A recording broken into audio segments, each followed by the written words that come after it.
personally in your passions, you have to make mistakes. It's a step that needed to be taken to get to where you want to go. These jobs and businesses are very easy to quit. If you want to get people on board, it's done through story.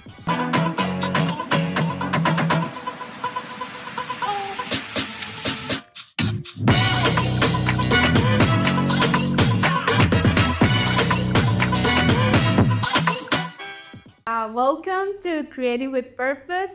Today we are on a different place because we are at the corporate office of Yorkville University. And thank you, Andrew, for accepting our invitation. It means a lot to us on behalf of the community. Thank you.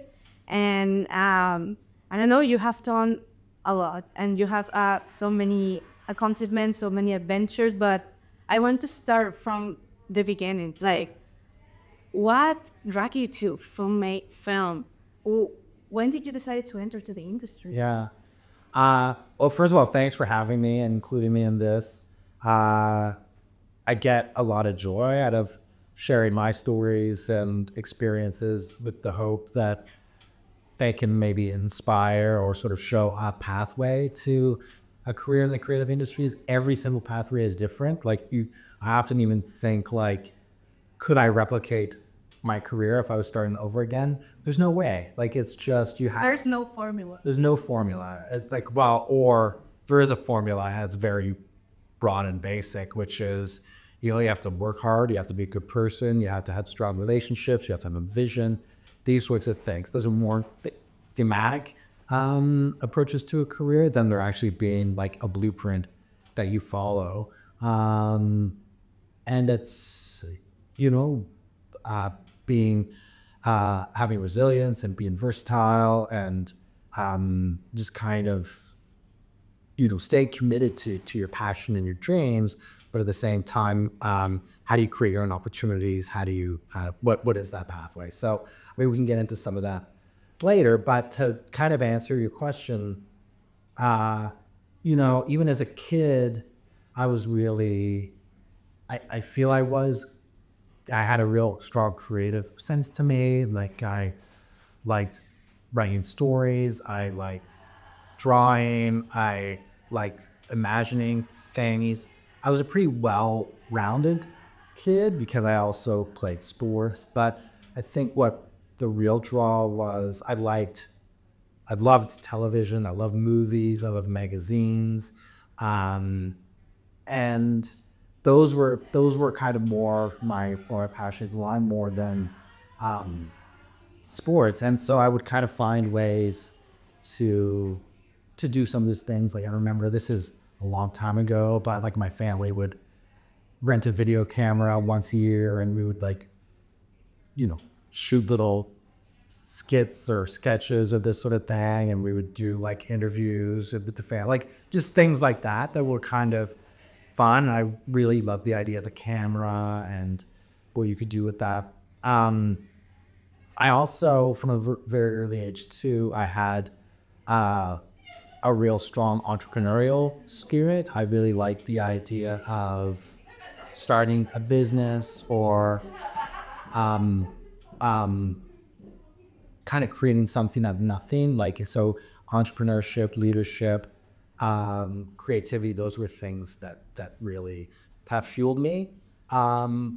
All that to say, I never really thought about a career in television or the creative industries until sort of later, because I didn't know it was an option. It was, I went to, my family moved to Atlantic, Canada when I was 12. There wasn't really a television industry there, or a film industry, at least not one that I was exposed to. But I still consumed a lot. Like, I loved sketch comedy, I love stand-up comedy, I love sitcoms, I love movies.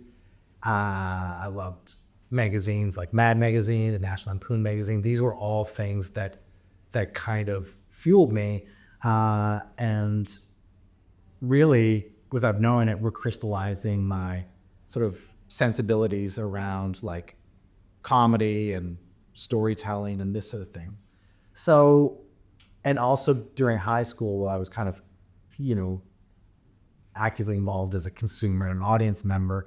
I was also doing a lot to get into leadership roles. So I was heavily involved in student council. I really liked organizing people and trying to accomplish big things. Like it was just kind of, that was baked into me. So leadership was important.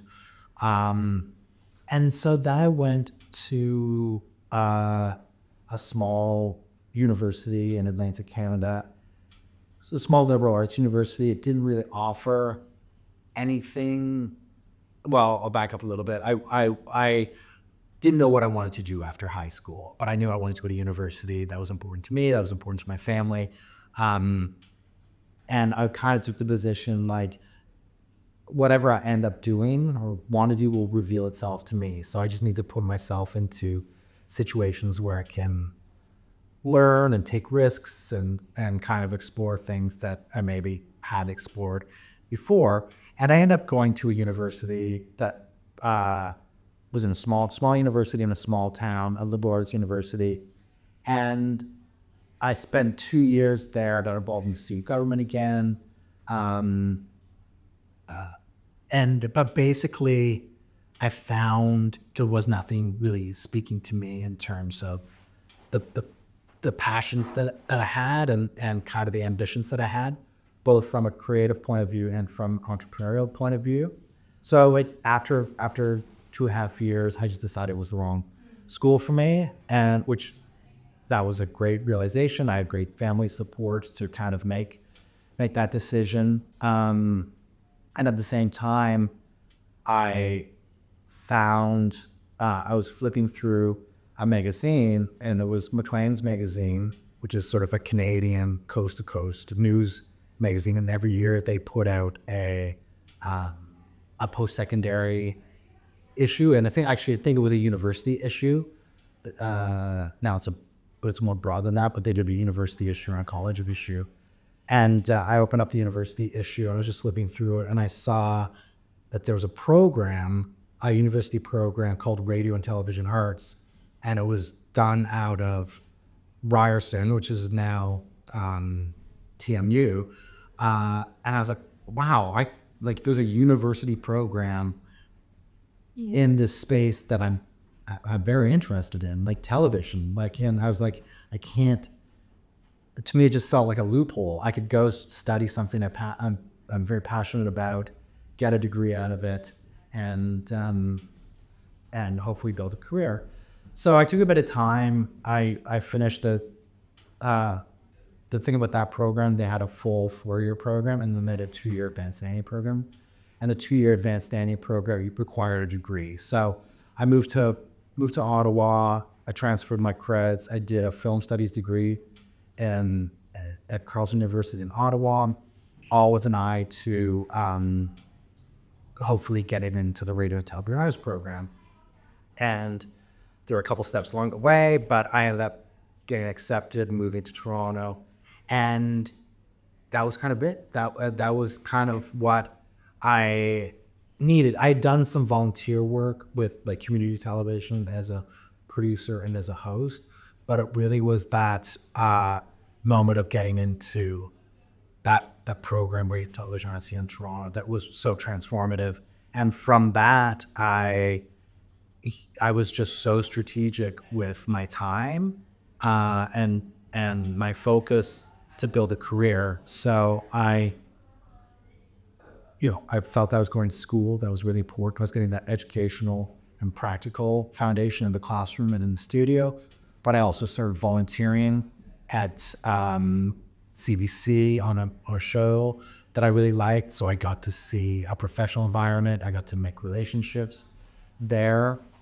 And I also discovered stand-up comedy in person. So I started going to like comedy clubs and building relationships there and kind of talking to the stand-ups and learning what they wanted to do. And, no surprise, every stand-up, at least at the time, had a TV idea, and nobody was really working with comics to kind of bridge that gap. So I found a really interesting opportunity there. During that time, I got some my first freelance jobs in television and production. After I graduated from that program, I ended up doing a master's degree in communications and culture at Ryerson and York University. And during that program, I was so hyper focused on learning about independent television producing in Canada. So really, every essay I wrote was oriented in that direction, so that I could learn about it. My master's paper was about that, and then I also produced a feature film during that time. Do you always know that you wanted to do production, like be a producer? Yeah, I did. Yeah. I was never interested in directing. I was never interested in cinematography or acting. To me, that's really where kind of the creative spirit and the entrepreneurial spirit and the leadership experience kind of came together. It's like, however, do you get together to create something? And it's like, it's not, and in our world, it's not just people, it's ideas. It's listening to your own tastes, and that's something I've always been hugely committed to. To me, it is a business, but I really had to do things that were meaningful to me, that I cared about, that I would watch. That became very important to the projects that I took on. So it took a long time to build the relationships and sort of fine tune your sensibility and kind of what that looks like. But yeah, that's kind of, that's a very long-winded answer to your question. But that kind of gives you kind of a lay of the land in terms of the foundation. That's how I entered into this. You said your family was very supportive, and I know that there also are at that. So, what advice would you give to those parents of creative students or that want to pursue creative? Yeah, I mean, my parents were very supportive. They didn't fully understand what I was doing. But they let me make my own decisions, let me take my own risks, let me fail, let me succeed, let me learn, let me grow. And they were there for all of that. And that, to me, that's sort of the biggest lesson. I think what they didn't do was impose like a life path on me where it's like, you have to do this. There were real strong suggestions, but suggestions I agreed with, like, you should get a university degree. Like, that's hard to argue, particularly, back then. That was just something that was a bit of security. It gave you sort of some comfort knowing that you have something as a bit of a backup, or you've proven you can accomplish something. But for me, I do have kids. I have 2 kids that are teenagers, and I just encourage them to make their own decisions. I kind of step out of the way for that. I give advice if I'm asked, but also I know sometimes my advice doesn't necessarily reflect their realities and their goals and ambitions and passions too. So it's, how do you support and encourage without fully knowing everything? So it's being there. I encourage risk taking. I encourage getting out of your comfort zone. It's gonna be tough, but I encourage making mistakes. I'm a big believer in failure. How do you deal with uncertainty at failure? I feel that's a big thing. You have to learn how to, because there's no avoiding it. Like, it's going to happen, and if you want to do interesting things or big things or things that are driven by you personally and your passions, you have to make mistakes, and you have to, because you're taking risks, and it's you're believing in yourself, you're investing in yourself, you have to prove yourself, and that's not for everybody. And there's zero judgment. But for from what I learned is you have to scare yourself. You always have that mindset, like, I had to, yes, I always had I always had sort of a mindset that I looked for ways to take risks, but it's often in like a comfortable way. So um, I would push things. I wouldn't. I don't think I made irresponsible decisions when risk taking. So I kind of knew if things went off the rails or it didn't, I'd still be fine personally and still be pay rent or whatever, things like that. And like, I wasn't out to blow things up. If I failed, it was just like my learnings had to be my learnings, and at the same time, they had to be moving me in a particular direction. But I I mean, you hear that jobs and careers in the creative industries, it can be a failure business, it can be a rejection business, and you hear that, and that's one thing. Living it and experiencing it is another, and it takes strength, it takes focus, it takes resiliency to get through that. And it's like, how do you hear 1,000 no's when when you're going after a yes? And so basically, I had to sort of kind of retrain myself or recalibrate myself to think differently about achievement and progress and success. And basically, you have to learn to celebrate the micro wins and the little incremental steps that get you there. And it's something so small might feel insignificant to others, but that's a step that needed to be taken to get to where you want to go.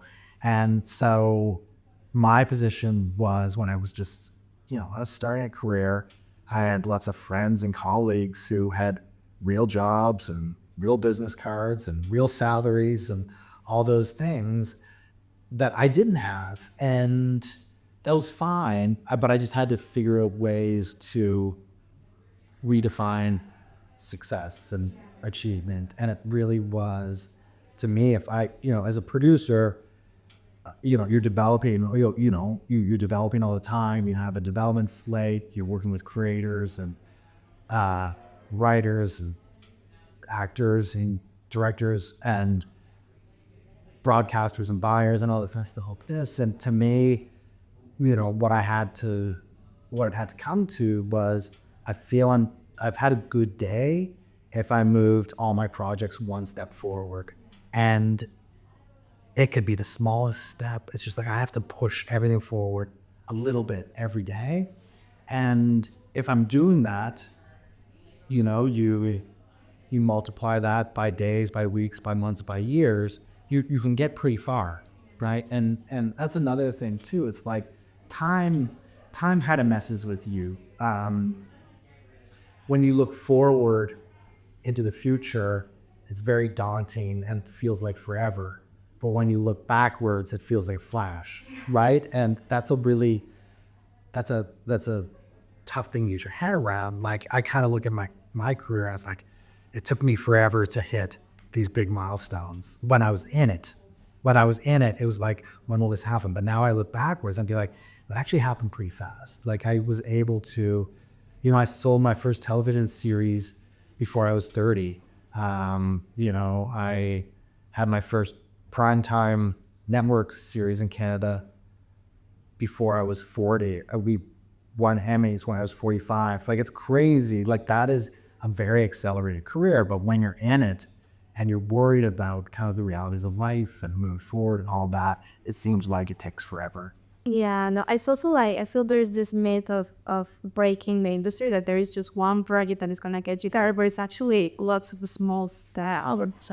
Yeah. Also, I want to talk about maybe a taboo topic, that is finances. Not a lot of people talk about it, but as a young filmmaker, how do you think we should approach finances? Yeah, I mean, my biggest stress today is production financing. Like, it's very challenging. It's it's hard to put the pieces together. Like, you know, I will say, as young filmmakers today, you have access to a lot more tools and resources than I had to. Like, what if back when I was starting, if we wanted to shoot a short film, like you were shooting on film, and you know, film costs, film stock was like $25,000 for or something like that. So, like, you know, that's the cost of production has come down a lot. So I think there's ways to really make your mark and create a portfolio in ways that you couldn't do 20 years ago. Like, I think it's a very interesting time where creativity can rise to the top. There's fewer barriers of entry to, you know, getting your voice out there. Way fewer. Because when I started, the barriers of entry were economic. There were distribution barrier of entry. Like, all that has kind of evaporated to a certain degree. But you know, Canada's an interesting place because there are arts councils, there are grants, there are resources out there, and then there's tax credit subsidies. There are tools that and levers you can pull, but you often need money to start. I mean, I can talk about production financing forever because I live in it and it's challenging, and I deal with it on kind of a global scale, and it becomes challenging. Like, it's never easy. It doesn't get easier, but I think you know some of the tricks. But you know, when it comes to there's two models. Like, for the world that I'm in, it's, you know, it's a business. People who spend money on a production, they want to see a return on that money, right? So I have to be highly sensitive to that. And, you know, you're often making business cases for why money will be made, why there will be profit, that sort of thing. So that's a bit, those are almost easier conversations to have than when you're looking for production financing through the patron of the arts or something like that, where you're just asking for money and there generally won't be a return. So, you know, to me, my approach was never a purely artistic approach. I always had a business sensibility to it. So when I wanted to start financing my own productions, and I kind of thought, I really was like, how do I get creative and think about this? And it comes back to something I said earlier, which is like, how do you identify opportunity? How do you create your own opportunity? And for me, an example was, and this was something I did and comes from like taking a business approach or entrepreneurial approach to something, is I have a very good friend who represented musicians. He was a tour promoter and he would take his acts out on the road. And he had a very good business, you know, putting on shows and selling tickets and all that. And I'd gone to school and was always trying to figure out ways to kind of create a business. And so I knew he and I had a relationship where he's like, we'd go to dinner like once every 6 months or something like this. And he'd be like, we would both be like, let's find something to work on together. And I loved that. I'd leave the dinner kind of fired up and said, okay, we're gonna find something to work on together. And basically after, I don't know, 2 years, I was like, he's fine. He doesn't need me. Like, he's gonna be okay. Like, so if we are gonna figure out something to work on together, that has to come from me. It's not gonna come from him. He's busy. And his business is good. Like, so what I did was, and I had that realization, it's just sort of a moment where it's like, okay, it's on me. What is it? And I had these skills that I learned from school, which was how to make television. And he had access to talent and content, like potential content. So I went to him, I was like, listen, I know how to produce, and I can put together a plan where we film concerts, and from the filming of the concerts, we'll have a video product that we can sell. At the time it was DVDs, we'd sell DVDs. We can sell, we can license the television, and we'll also do a sound mix. We'll do a very good sound mix, we'll master, and we'll be able to release albums. We'll be able to, have to, digital assets as well. And basically, he's like, yeah, this is really interesting. And he's like, what can we do it for? So I put together a budget. It was pretty small. And he said, okay, you put it together, I'll finance it, and we'll go 50-50 on it. And we did like 5 or 6 of those. And basically we both end up winning, and it was a business approach. Like all of a sudden he had 6 new revenue streams that amped for 5 or 6 acts. And I accomplished what I was doing. It was an entrepreneurial play. I put sweat equity into it, and that I started to see real, money coming in as well. So, I mean, you have to be, you have to be creative. You have to try and think a bit differently. And I think it's creating your own opportunities. I mean, you can fill out the paperwork and get the grants and do all that kind of stuff. The acceptance rates for those are generally pretty low. So it's how do you solve the problem? Like if you're going to be a producer, your job is to solve financial problems, and there's no clear way to do it. Every show is different. Every idea is different.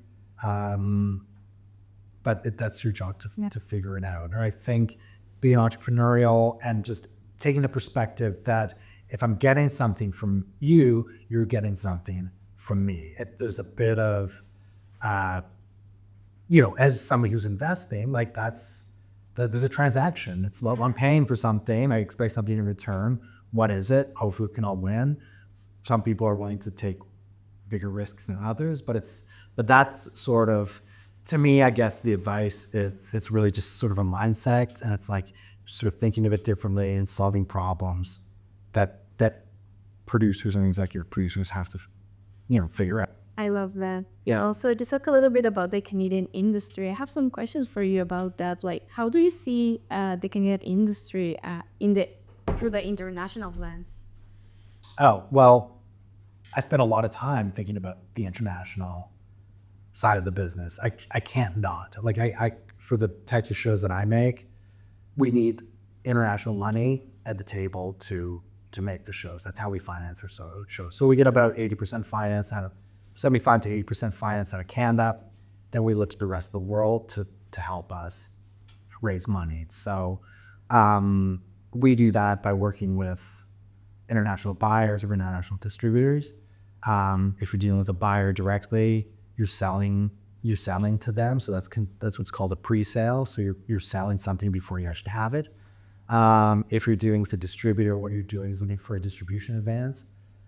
So that means you're licensing the rights to a property to the world exclusive of Canada. So what basically you're looking to monetize rights and say, okay, if you give us X amount of money, we're giving you the exclusive rights to sell this show in every territory around the world, often excluding Canada. And hopefully your advance that you did allows us to make the product, then you can take it to market and make money. How do you make those connections? I've spent a lot of time in Los Angeles. But it's also like a distributor won't have conversation with you generally unless you have a broadcaster already at the table. So those are easier conversations to have. It's like, okay, I'm Andrew, I'm a producer. I have a show that CBC has licensed. They've put in X amount of money. We're in Y amount of money out of tax credits. We have a deficit of this amount. Then you can start those conversations, and hopefully, if the show's good, or if the creative's good, it speaks to an international audience, then you'll hopefully find a distributor who will come on board and say, okay, good, we're down, we'll invest this amount of money. So we have the right to sell it around the world for a term. Those terms are normally like 15 years. So they want to make sure they have enough time to sell it and make money. What else was I going to say? But yeah, so that's kind of like in a nutshell, how that works. I'm trying to do something else I was going to say that will come to me. But, I know what I was going to say. And you as a producer, and I think as a creator, but as a producer, I will only look at shows that I feel could have an international audience, knowing full well that if it goes far along down the path, at some point I'm going to have to raise money from the international side of the business. So I can't. So my sort of mission has been to develop domestically for a global audience. That's really it. In your perspective, what makes a story universal? Well, it's universal themes, like it's human themes. It's like love and coming of age and family and and I'm not an action person, but like action could be like things that don't rely on language or specific culture. Like action movies travel really well. But for me, my sensibilities lean more into character and story and heart and those sorts of things. So for me, you can pull universal themes from a lot of stuff. So that's it. But if something is like so specific to, I'm going to say two things that are contradictory, but if something is way too specific, it can be a turnoff. If it just feels like it can't travel, I can't. To me, that's not something that I can get excited about. I can give you an example where we had a show that was a slam dunk in Canada. We had talent. It was brought to us by talent, a singer who who's Canadian famous, and we're like, this was a slam dunk.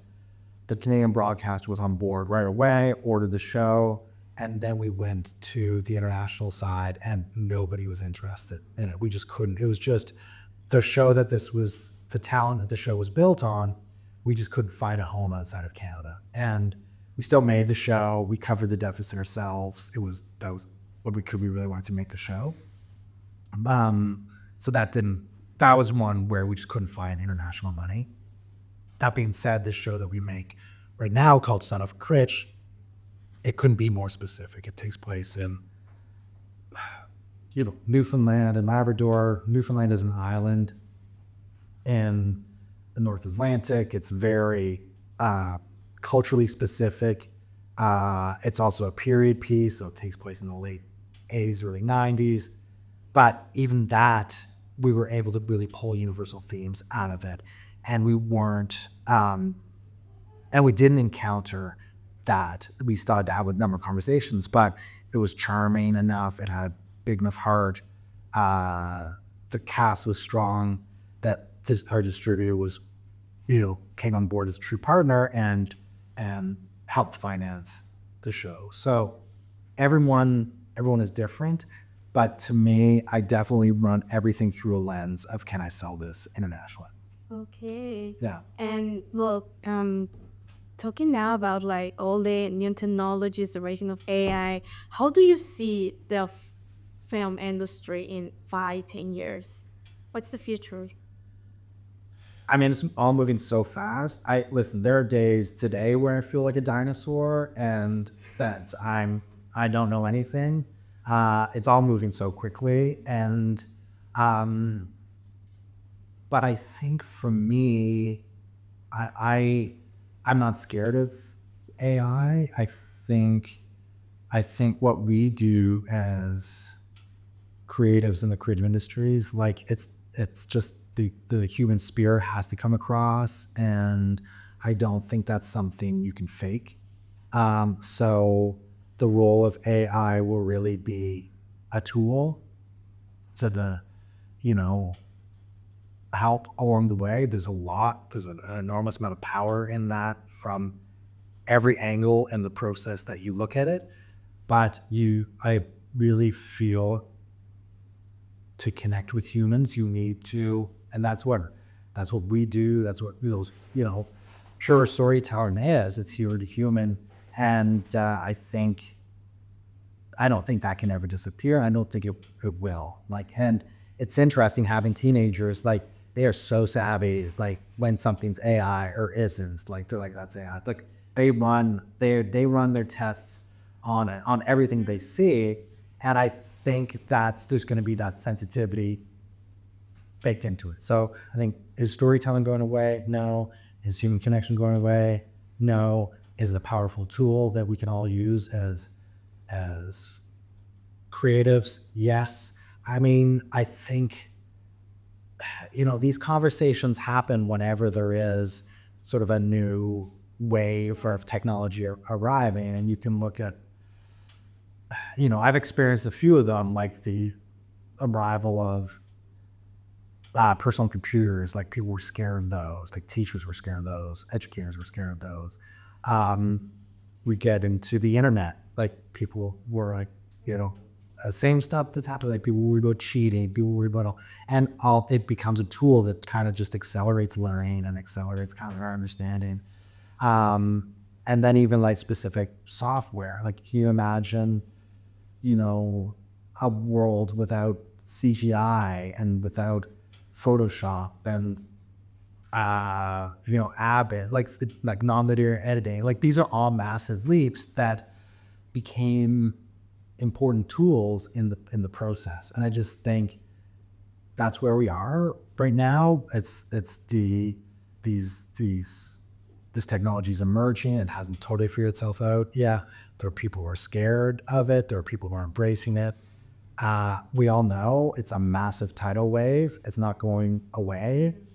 And I just think, to have a career doing what we do, we have to figure out how to embrace it and use it as a tool.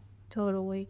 Also, well, I feel like creatives have can learn a lot from entrepreneurs and business people. I one year in taking what the corporate world can learn from creatives. They've learned a lot. Yeah, I mean, and I think they have learned a lot. I mean, you look at, the marketing departments are all about connecting with humans on a human level, and the corporate spend connecting with customers and potential customers is massive. And I think so much of that is done through storytelling, and that's how you connect. And it's like, you look at any like Coke commercial, it's not really about Coke. It's about it's about humans being humans, and or McDonald's or anything like this. These are massive corporations that know to get their product out, to find audiences or consumers, they need exceptionally strong storytelling. And that's becoming more and more relevant now, as there are more and more pathways to storytelling. So, it used to be the biggest avenues were like television advertising, and the amount of money that was spent on, advertising spots like during the Super Bowl or the Oscars. Like, it's an enormous amount of money. But now, so much of that has migrated to other platforms, social media platforms, and targeted ads, and all this kind of stuff, and algorithms getting evolved and this sort of thing. But it's all about a connection, and that's all about story and heart. And so, there's just so much to learn. And I can also say too, it's like it's not just corporations, it's governments too, and political leaders. They know that you need storytellers on their side, and you need creatives supporting them, because we have, and I don't think any of us really go into it this way, but but creators just have the ability to shape minds and shape points of view and perspectives, and that's done through story, and it's done through creativity. It's really not done through cold policy and laws and things like that. It's like if you want to get people on board, it's done through story. Total. How do you manage work-life balance, having a family, having a job, also being the president of Toronto Fun School? Yeah, two question.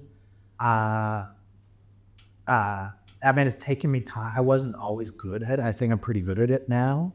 I make sure I have a lot of time for my family. My family knows what I do, and they are fully supportive. But I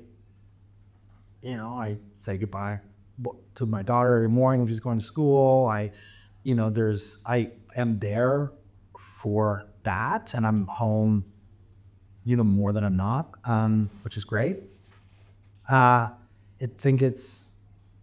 become very good at time management. So if you look at my calendar, it's insane, the level of detail, and how my days are broken up. Yeah. But it's the only way to do it. I kind of, I'm generally like scheduled out in 15-minute blocks, and I can kind of just do what needs to be done and can be very efficient. I also have really good teams around me. I also block off things in my calendar that are immovable. Like I don't book anything on weekends. I don't book anything on Friday nights. I want to be home for that. I don't book anything before 10:30 in the morning, so I can have breakfast with my family. I can kind of take my time getting ready. So there's those things. But yeah, it's really taking control. It's taking control of my calendar. That's kind of what did it. Having really good people around me. And I also think I've gotten to the point, and this is sort of, this is an experience thing. It's kind of, having and doing what I'm doing for as long as I've done it, is I at the start of my career, I said yes to everything. Now I kind of say no to everything, or say yes to very few things, right? I'm very mindful of my time, my energy, my bandwidth, my mental health, all of that. And a lot of that is just, you can't be everything to everybody. You kind of have to pick and choose your moments, and sometimes it takes time, like scheduling this, but it's just, if I need to kind of be calm all the time, I need to breathe, I need to go for walks, I need to make sure I'm going to the gym. There's things like that, and it's kind of balancing all of it. And I just feel now I'm in a place where I know the things I need, I know the time I need to do it, I know where to really work very hard and stress and worry with things. But I'm also very good at compartmentalizing, so I can have a very highly stressful situation 1/2 hour, and then I can change gears and move away from it. That was a skill I needed to learn, and that was a survival skill for sure. It's like I have to be able to turn that off. What is the thing you're the proudest of? Like professionally, well, I mean, obviously family, kids, and that I'm just so proud of my family. I'm proud of seeing the lives my kids are building, and kind of that they're doing it on their own paths and their own terms, and I get a lot out of that. That's something I'm very proud of. I think, professionally, and I get ways with too, is like they've just been exposed to a lot, and that has a lot to do with my job and what I do, and the ability to share that with them. And they've met interesting people, they've seen interesting things, they traveled to places, and I'm very proud of that. I'm also, I'm hugely proud of myself too. It's like these are these are hard careers, and they are 1 in a million. What I've done is like, it's impossible. And I don't really know how I did it, but I did it. And it was hard. It was really, really hard. Um, and you actually do it. Your family, people who love you, are all want what's best for you, and they want to support you. But sometimes your vision and your plan doesn't align with what's best for you, and it's not kind of not proving of it, but it's like there were times where I probably should have quit because it just wasn't good for me and it wasn't healthy, and I was just beating myself up too hard with things. And I think from people close to you, that's not good. Like, you don't want to see people you care about, suffering at working hard or going through dark periods because they're following their dreams or following their careers. And so, what that means is a lot of what we do is a solo, and it's you have to power through it yourself. These jobs and businesses are very easy to quit. And I look at the people that I went to school with, most have quit, and it's because it's tough. So I have to step back and be kind of amazed and proud of, what just the path that I've created and where I am. And Toronto Film School is a massive part of that. Like, a big part of my identity now is the school and what we're doing and how we're doing it, and seeing students and graduates succeed. And, I feel that's sort of a real massive, my small part of it is I feel it's a real contribution to a lot young people's lives, but also our industry and all that. So I'm extremely proud of that. But in all, I can't pick in terms of a career, pick one moment. That just wouldn't be, but it's the whole thing. Like, it's shocking sometimes when I think about it. And I worked hard to do it. I still feel I have lots to do and lots to contribute. It's fun to reflect and look and think, and it's what a gift it's all been to be doing what I'm doing. And so I'm proud of it all. And thank you so much. Oh, that's the thing today is that thank you again. And well, thank you so much. Hope to see you soon. And yeah. Yeah, my pleasure. Thank you. Thanks for having me. Okay. Oh my God, thank you.